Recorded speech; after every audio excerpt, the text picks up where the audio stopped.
ලංකා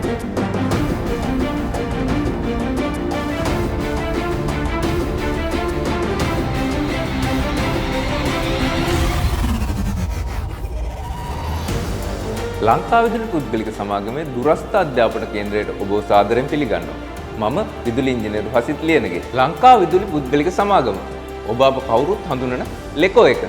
ලංකාවේ විදුලිය බෙදා හැරීම පිළිබඳ පුරෝගාමී ආයතනය.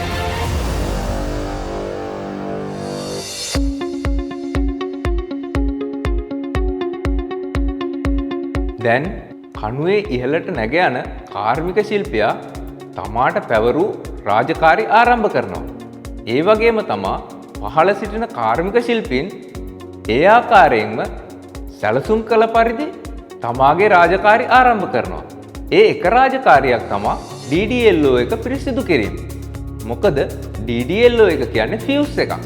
මේ ෆියුස් එක බ්ලෝ අප් වෙලා එහෙම නැත්නම් පිච්චී යාමෙන් තමයි ඉහළ ධාරාවක් ඇදී ආවොත් පද්ධතිය විසන්ධි වෙන්නේ. ඉතින් මේ පද්ධතිය විසන්ධි වීම ඉතාම වැදගත්. DDLO එකේ ෆියුස් එක බ්ලෝ අප් වීමෙන් පසු DDLO එක පහළට එල්ලා වැටෙනවා. නමුත් කණෙයියන් වැනි සතුන්ගේ ක්‍රියාකාරකම් නිසා මැලියම් වැනි දෑ බැදිලා මේක පහළට එල්ලා වැටෙන්නේ නැතුව හිර වෙලා තියෙන්න පුළුවන්. ඉතින් මේක පිරිසිදු කිරීම ඉතාම වැදගත්.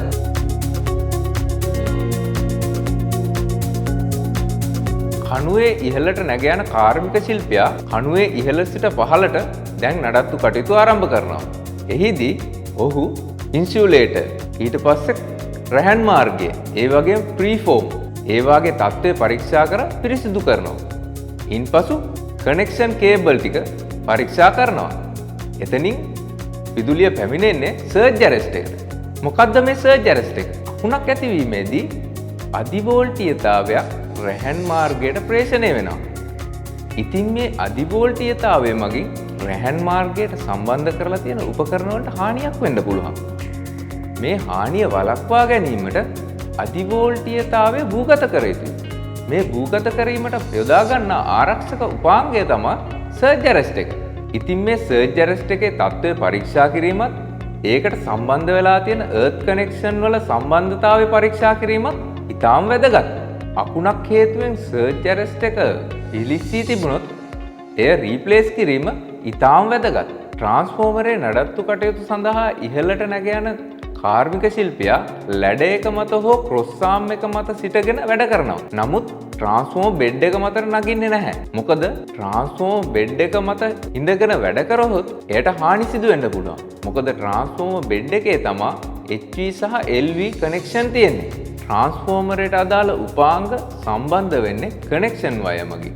මේ කනෙක්ෂන් වයර් වල කනෙක්ටිං පොයින්ට් එකේ ඔක්සයිඩ් බැඳිලා තිබ්බොත් එහෙම නැත්නම් කොරෝඩ් වෙලා තිබ්බොත් මේක රත් වෙලා ඩැමේජ් වෙන්න පුළුවන්. ඉතින් මෙය හොඳින් පරීක්ෂා කරලා ඒවා පිරිසිදු කරලා නැවත සවි කරගත යුතුයි. මේ සවි කර ගැනීමේදී සම්මත අගයකට ටෝක් රින්ච් එකක් මගින් තද කරගත යුතුයි.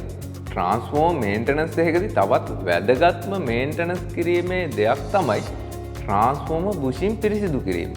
මොනවාද මේ බුෂින් කියන්නේ? අපි කලින් කතා කරපු විදිහට ට්‍රාන්ස්ෆෝමර් එකකින් HV සහ LV විදිහට වෝල්ටීයතා දෙකකට පරිවර්තනය වෙන්නේ ට්‍රාන්ස්ෆෝමරේ ඇතුලේ තියෙන වයින්ඩින් මගින්. මේ වයින්ඩින් වලට HV සහ LV කේබල් සම්බන්ධ කරන්න තමයි ට්‍රාන්ස්ෆෝමර් එකේ බුෂින් තියෙන්නේ.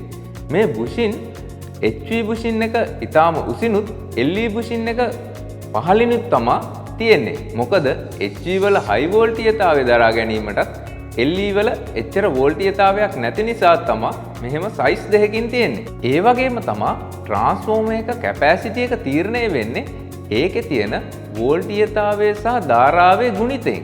ඉතින් වෝල්ටීයතාවය වැඩි තැන ධාරාව අඩුයි.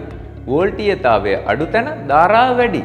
ඒ ආකාරයට බලපුවාම HV වල ධාරාව අඩුයි. LV වල ධාරාව වැඩි. ඉතින් ධාරාව ගෙන යාමේදී සර්ෆස් ඒරියා එක වැඩි වෙන්න ඕන. ඒක හින්දා තමා අපේ HV බුෂින් වල කුඩා සර්ෆස් ඒරියා එකකුත් LV බුෂින් වල ලොකු සර්ෆස් ඒරියා එකකුත් දකින්න පුළුවන් වෙන්නේ. මේකට අපි කියනවා ෆ්ලැග් එක කියලා. මේ ෆ්ලැග් එකට තමා LV සහ HV කේබල් වලින් එන ලග්ස් සම්බන්ධ වෙන්නේ. මේ ලග් වලින් තමා සර්ෆස් ඒරියා එක හොඳින් පවත්වාගෙන යන්නේ. මේ ලග්වල තත්ත්වය පරීක්ෂා කිරීමත් ඉතාම වැදගත්. ඒ වගේම තමා බුෂින් එකේ දූවිලි වැදිලා තියෙනවා නම් හෝ ෆ්ලැග් එකේ ඔක්සයිඩ් බැඳිලා තියෙනවා නම් ඒවා පිරිසිදු කිරීමත් ඉතාමත් වැදගත්. ඔය අපි කතා කරපු කනෙක්ෂන් වල සම්බන්ධතාවය හොඳ නැති වුණොත් එහෙම ඒ තැන්වල හීට් වෙන්න පුළුවන්. ඉතින් ඒ වෙලාවේදී තමා අපිට තර්මල් ඉමේජින් එක වටිනාකම තියෙන්නේ. මොකද තර්මල් ඉමේජින් එකකින් අපිට කලින්ම බලා ගන්න පුළුවන් මේ කන්ටැක්ට් හොඳ තත්ත්වයේ තියෙනවද නැද්ද කියලා. අපි කතා කරපු ලයින් ඉන්ස්පෙක්ෂන් එකේදී මේ වගේ දේවල් අඳුනා ගන්න පුළුවන්.